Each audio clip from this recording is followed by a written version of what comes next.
My friends, this completely changes the global geopolitical machinery and exposes a wound that the mainstream media is trying to cover up at all costs. Israel did not just issue an ordinary military threat yesterday afternoon. What the cabinet in Israel signed was the definitive death sentence against the man who secretly supports the economic survival of the Chinese empire and the Russian war effort. Look at the level of disruption. While Western diplomats play the traditional game of keeping up appearances, the real pieces on the board are being crushed behind the scenes. Yesterday, July 1st, 2026, while the American Special Envoy Steve Witkoff and strategist Jared Kushner were sitting at the negotiating table, crumply Doha in Qatar,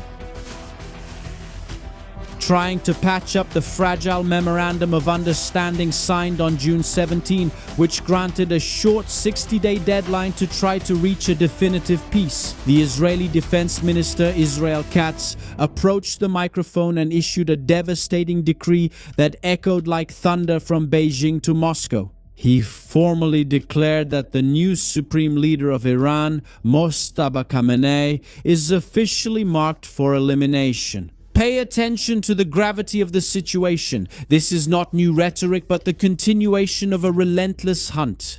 When Mostaba was elevated to the highest position in the regime in March of this year, after the elimination of his father, Ali Khamenei, Katz had already issued an unequivocal warning on the social network X, stating that any leader appointed by Tehran to continue the plan to destroy Israel, threaten the free world, and oppress the Iranian people would become an unequivocal target for annihilation, in no uncertain terms.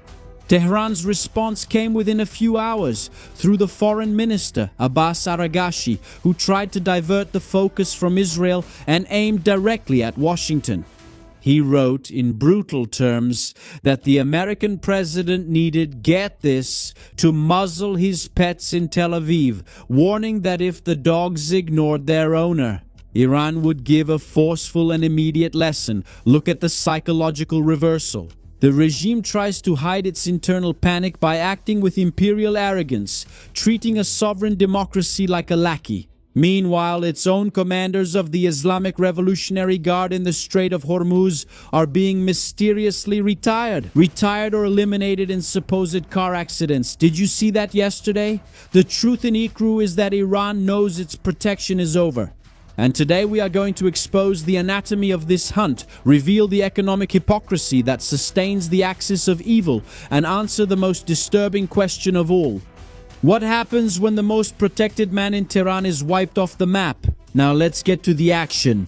Subscribe to the channel, turn on the notification bell, and like the video because it takes a lot of work to make. No one is talking about this clearly, but to understand Beijing's desperation and Moscow's panic over the imminent decapitation of the Iranian regime, you need to understand the ultimate geopolitical concept.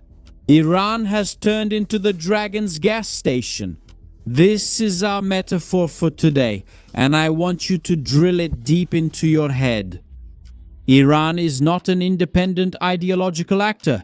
It operates as the largest economic and military proxy of China in the Middle East. The move by the Chinese communists is brilliant and wicked. They use Iran and its proxy forces, Hezbollah in Lebanon, Hamas in Gaza, the Shiite militias in Syria and Iraq, and the Houthis in Yemen, as watchdogs to destabilize the most explosive region on the planet. While Iran keeps the Middle East in flames, the global oil price remains artificially high, punishing Western economies. But look at the level of trickery. Iran, being bogged down in conflicts and turned into an international pariah under severe sanctions, is financially suffocated and has no one to sell its energy to. And that's where China comes in. The Chinese emerge as the only buyers and take Iranian crude oil at humiliating discounts ranging from 30 to 40% below the market price. The whole world pays a high price for fuel, but Beijing's industrial machine keeps its tanks full and its factories running, paying next to nothing. Energy is power, and whoever controls energy controls the world. China has economically enslaved Iran through debt and commercial dependence. The perfect scenario for Beijing is for this war against the West to last another 10 years, ensuring cheap oil and the continuous wear and tear of the United States and Israel's armed forces. The Russian machinery operates under the same logic of vassalage. Bogged down in the quagmire of the war in Ukraine and isolated by Western sanctions, Moscow has been reduced to liquidating its resources, selling its own oil to China for next to nothing. In return, Vladimir Putin receives advanced electronic circuits, industrial engines, dual-use precision technology, and supplies from Beijing to keep his military machine running. It's an alliance of perfect slaves where Iran supplies the Charid kamikaze drones that punish Ukrainian cities. And Russia supports the Ayatollah's regime because it desperately needs the Pentagon to divert its billions of dollars and its aircraft carriers away from Kyiv. And that's why when Israel puts a giant target on the forehead of the regime in Tehran, the entire structure of the axis of evil trembles. They know that without the central figure of the supreme leader, the house of cards collapses. If the Ayatollah's regime falls, Iran will be forced to sign peace. Iranian oil returns to the global market cleanly, prices plummet, and China loses its discount monopoly, being forced to compete on equal terms with the West. For Russia, peace in the Middle East means that the entire Western arsenal will be directed toward Ukraine. Israel today is the real thorn in Beijing's side. Now, to understand how the death sentence against Mostaba Khamenei will be carried out, we need to break the linearity and analyze the forensic and technological science of military intelligence. The Journal National on Globo or Fantastico treat these events as amateur espionage, but the reality is a high-tech surgical documentary. Go back in time with me. On February 28, 2026, on the day of the opening of Operation Epic Fury, the American and Israeli forces planned to start the bombings at dawn under the cover of darkness, but they postponed the attack in the final hours. And why? Because the CIA and Israeli analysts intercepted a vital sign, the confirmation that the former supreme leader, Ali Khamenei, would be in his residential complex in downtown Tehran, in broad daylight, converging with the entire military and civil leadership on the same Saturday morning. General Dan Duncan, chief of the United States Joint Chiefs of Staff, described it as a daytime attack based on a trigger event that took years to build. And the way they set up that trap is terrifying. Mossad completely hacked into Tehran's vast network of traffic and urban security cameras. The very same totalitarian system that Iran set up to monitor protesters and oppress its own people was turned against them. This is where Israel's legendary Unit 8200 comes in, the most capable cyber and signals intelligence division on the planet. Yes, my friends, they ran artificial intelligence tools and pattern recognition algorithms through mountains of regime data. They mapped Khamenei's lifestyle patterns, knew his habits, security routines, secret meeting schedules. They noticed any slightest deviation. And when the data indicated a 100% probability of convergence at that complex on February 28th, a CIA human source on the ground gave the final visual confirmation. The former leader was eliminated because he trusted that the West would only attack at night and didn't use the deeper bunkers. He was betrayed by the very cameras of his authoritarian system, and his son, Mostaba Khamenei, the current Ayatollah, knows every detail of how his father was hunted down. That's why his current level of paranoia has reached the most extreme point in the history of the Islamic Republic. Now look at the level of desperation of the new supreme leader. Mostaba hasn't been seen in public for exactly 4 months. The most powerful man in Iran has become a ghost. The Iranian state media is staging a complete farce. And it's reached the surreal point of showing images generated by interpreters, artificial intelligence of the leader to fake control. His speeches are read by news anchors. The Iranian people haven't seen him for 120 days. Western intelligence has already torn through this smokescreen.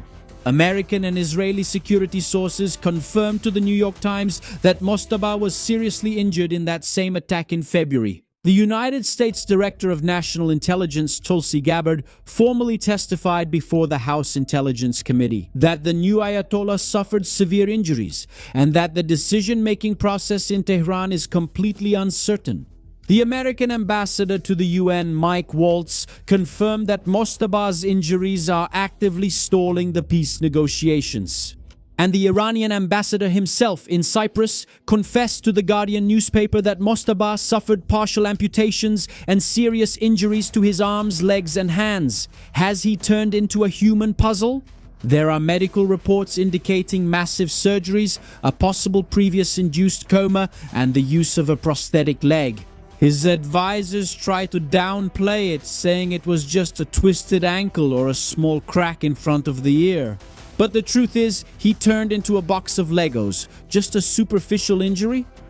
They lied to us. The man who commands the nuclear threat against the West is terrified, ruling through a medieval circle. Due to the mass elimination of its senior generals, Iran's army has adopted a mosaic defense, giving authority back to local commanders because there is no longer a central leadership at the top. The supreme leader is now a prisoner of his own fear, hiding in a 5-kilometer network of tunnels that runs beneath schools, hospitals, medical clinics, and entire residential mosques. They build the architecture of deterrence, using innocent civilians as human shields. And when high-ranking officials are called to meet with Mostaba, they are placed in vehicles with blacked-out windows and transported through the underground tunnels in sealed vehicles. An American official even said that watching the Iranian government try to communicate today is like watching a bizarre and desperate comedy. Western military engineering knows that you don't hunt down a man in hiding by attacking the bunker directly. You destroy the network around him. While the financial stranglehold suffocates Tehran, the axis of evil tries to respond on other fronts. And Russia, trying to protect its gas station economy and divert the West's attention, launched one of the biggest airstrikes of the year against the Ukrainian capital, Kyiv. Using Kh-101 cruise missiles, Zircon hypersonic missiles, and a wave of jet-powered drones against mechanical facilities. But the Ukrainian retaliation was heavy. Severe attacks against occupied Crimea caused a massive and total blackout, cutting the Russian peninsula off from the rest of the Federation. The Kremlin is nervous because in the Strait of Hormuz, panic is total. The flow of ships has collapsed. There were about 110 commercial vessels daily in the pre-conflict period. Now there are only 35 ships per day, with cargo ships stranded on the coast due to the confusion in the militarized sea routes. Iran signed a memorandum that requires it to halt uranium enrichment and limit its missiles. And the reward? Unfreezing of $25 billion in sanctioned assets. But the Kurdish insurgency in the west of the country and the rebel cells in Tehran have already realized that the regime is bleeding. They know that the supreme leader is a plaster fraud protected by Yah. So my friends, the time has come for our elite verdict. Intelligence analysis proves that the axis of evil has built a fortress based on energy extortion. As a strategic exercise for our community of battle-hardened minds, I want you to go to the comments now and leave your verdict. Write down today's 2 keywords: energy slavery or axis collapse. I want to see who has the ability to see the real board of Beijing and Tehran. And the prophetic question I leave burning in your mind today is this: Iran has signed a 60-day deadline for the agreement, hoping to recover $25 billion and save the skin of the supreme leader, who is in deep panic in the sewers of the city. But what happens when that deadline ends? If the Israeli Air Force missile crushes that bunker tomorrow, what will be left? Will the domino collapse of authoritarian economies be irreversible? Without the Ayatollah, Iran signs the peace. Without the Iran conflict, the ships return, oil prices plummet, and China loses its feudal tax disguised as diplomacy. Israel hasn't made a threat. They're just timing the end of the phantom. So, my friends, the big lesson from all these scenarios we've analyzed is clear. Whoever doesn't control the board and can't project their message ends up being swallowed by the system. Bringing this to your market, the reality is brutal. Today, the most valuable currency for an entrepreneur isn't money, it's people's attention. Have you noticed how hard it is to get people to absorb serious content on social media? It feels like only controversial dances or superficial memes can go viral. I used to think the same way. 15 years ago, when I started in this market, the game was very different. I started in radio and television, and there I learned a golden rule. The mechanism to generate real and unquestionable authority depends mainly on in-depth content and a solid strategy. Today, many entrepreneurs and specialists have tremendous knowledge and want their product or service to be recognized, but they still don't understand that the game has changed. Now, it's all about media. It's about retaining attention and delivering high-value content. Take the example of Simed. Look at what they did to triple their sales. A pharmaceutical company understood that above all, it needs to operate as a media company. And look at the most classic example in Brazil, Avon Stores, the old man from Havana.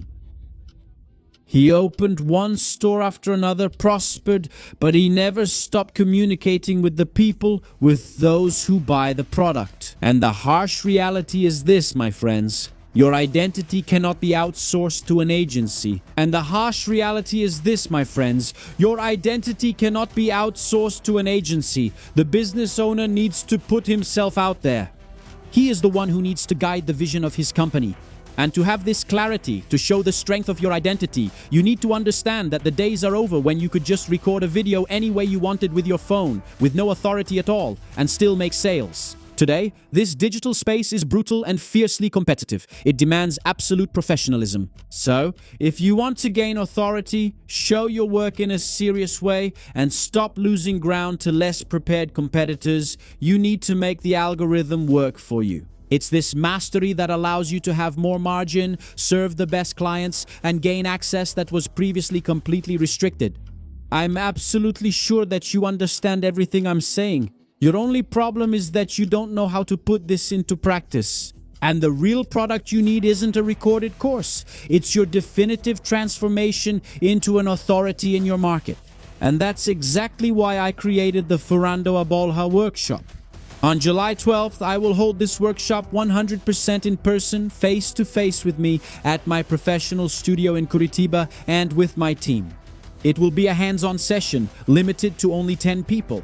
I will personally support, guide, and direct you in building your authority so your business can present itself professionally with a killer method. But I need to be blunt about the numbers. There are only 10 seats. When the 10th spot is taken, the steel door closes and that's it. Use the QR code that's on the screen right now or click the link in the description or in the first pinned comment. Secure your spot immediately and bulletproof your communication.